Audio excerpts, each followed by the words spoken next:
Hey guys, how's it going? It's Janie over here at Janie Sweets, and in this episode I'm coming at you with a tutorial on how to make homemade fondant. Now I have two different recipes, one with marshmallows and one without, so if you want to learn how to make those, keep on watching. So we're starting out with the recipe that requires marshmallows. So the first ingredient is obviously marshmallows. So you need about 16 ounces of mini marshmallows. Any brand will do.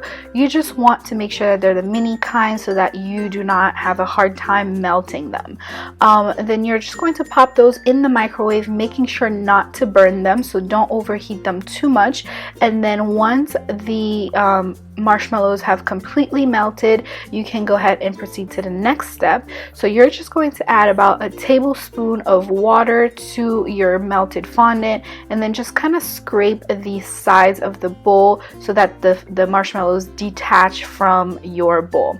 Then to my stand mixer fitted with a paddle or a dough hook and about a quarter cup of vegetable shortening, I'm going to add my marshmallows, or my melted marshmallows, and then just let that mix on medium to low speed until everything is incorporated. While that is mixing, I am going to go ahead and start adding in my powdered sugar a little bit at a time until I find that the mixture is kind of sticking to itself. So to flavor this, because this is just a vanilla fondant, I'm just going to use vanilla, but you could also use any other kind of flavoring, and I also find that this powdered flavoring works really well for fondant as well. So just go ahead and continue adding the rest of your sugar until everything kind of clumps to itself and you have a dough or fondant consistency. If you've never worked with fondant, it's going to be hard for you to tell when it's ready, but I suggest that you buy the pre-made kind before, so you could kind of get a feel for what it's supposed to look like. But what you're looking for is something that kind of looks like Play-Doh. So as you can tell, my fondant is sticking to itself and kind of pulling away from the sides of the bowl, and that's when I know I am ready to move on to the next step. And also I perform a touch method. When you touch it lightly, it doesn't really stick to your fingers, and this is when you know you're ready to go.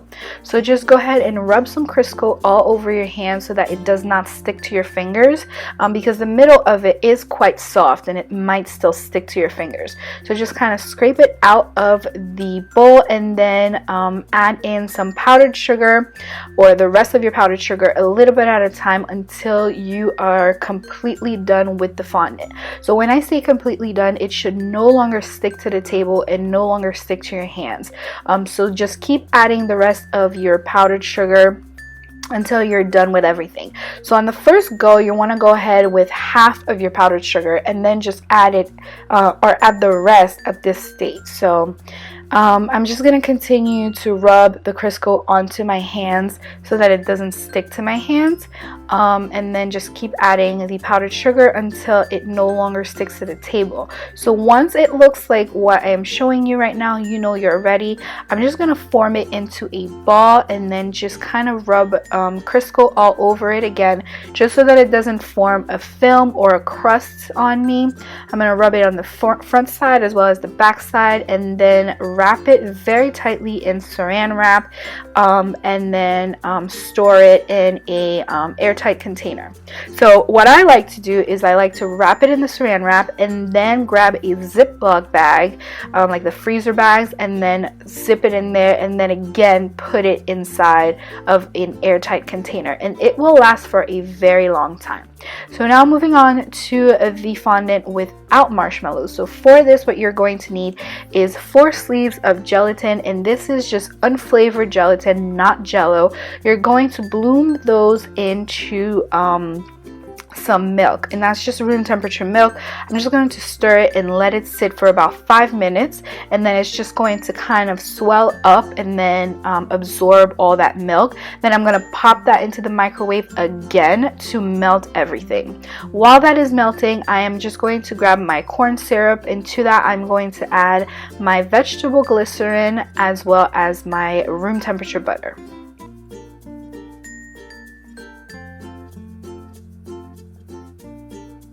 Once that's done, I'm going to flavor it again, and like I said, you can flavor this however you'd like, but I'm just going for the generic vanilla. And then I'm going to add the melted gelatin and milk. Now remember, after it has bloomed, I have popped it into the microwave to melt it again and bring it back down to a liquid state. Mixing all of that together, I'm going to pop it in the microwave and then take it right out. Now I don't want to scorch the mixture, so I just want to heat it up for about a minute and then just keep stirring until the butter completely melts, because you don't want to just wait until the butter has melted in the microwave, because at this point you would have brought your mixture a little bit too hot. So just keep mixing until it is completely dissolved in there. And then to my stand mixer, I'm going to add about half of my powdered sugar again, and then I'm going to start pouring in the wet ingredients. Now at this point, this is not hot anymore. It's a lukewarm or room temperature almost. So pour it slowly into your powdered sugar until you form a dough or a fondant-like texture, just like I showed you in the previous one. Once you're there, you're just going to rub some Crisco onto your hand and then do the same steps. You're just going to massage the fondant or knead the fondant with some powdered sugar, some vegetable shortening, and some cornstarch until it no longer sticks to your board. Now what I did find is that this fondant is way more sticky than the marshmallow kind. I mean, I know that this is supposed to be less of a mess, but I actually found that it made more of a mess because it stuck to my board like crazy. So once I was happy with how it was looking, I am going to rub some Crisco all over the fondant and then go ahead and pop that into my saran wrap in my what do you call this, my freezer bag. Now what I did find with this fondant is that you do have to let it rest overnight before you use it, whereas the marshmallow kind, you can use it right away. This fondant needs to rest. Now my final thoughts is the marshmallow fondant for me is the best because it is easier to make. You use a less ingredient. It tastes really good because it's just marshmallow and sugar, and it's a little bit firmer, I find, than the other kind. Now the other kind is called Michelle Foster Fondant because she's the one who came up with it.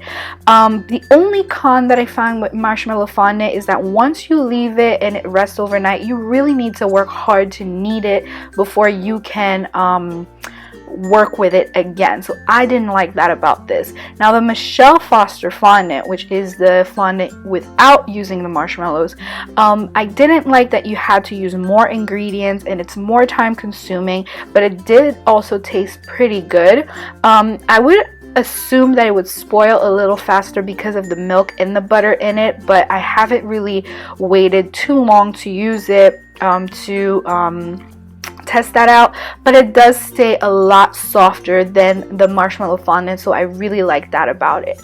So there you go, you guys. This is how you made fondant, two different kinds of way, one with marshmallows and one without marshmallows. I really hope you have enjoyed this tutorial. If you did, please give it a thumbs up, share it with your friends and family. Definitely check out my last video by clicking on this annotation right over there.